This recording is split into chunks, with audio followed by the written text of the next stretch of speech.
Ito'y isang kwento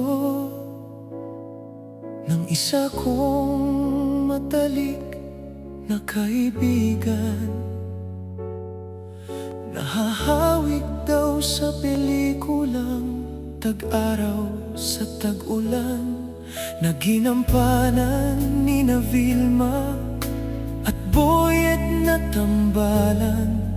Nag-ibigan daw sila ng tunay niyang pinsan, kaya naman ito'y itinatago at inililihim ang kanilang pagmamahalan. Sa mga daan-daang mensahe na binubura nila agad din namang pinuputol ang bawat isang pagtawag. Ang mga ngiti ng bawat isa sa litrato na lang nila nakikita ay sapat ng saya para sa kanilang dalawa.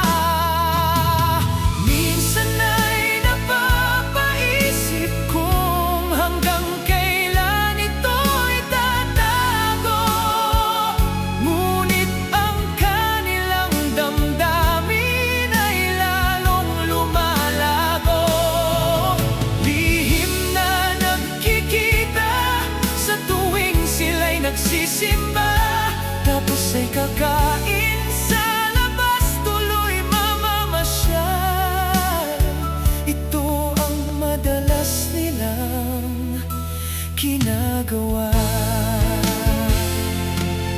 Sa bawat yakap na mabilis at hindi gaanong halata, init ng mga damdamin sa tuwina ay dala-dala. Naniniwala silang darating ang araw na sila'y magiging malaya upang ipagmalaki ang kanilang pag-ibig sa madla. Minsan ay napapaisip kung hanggang kailan ito'y tatago, ngunit ang kanilang damdamin ay lalong lumalago.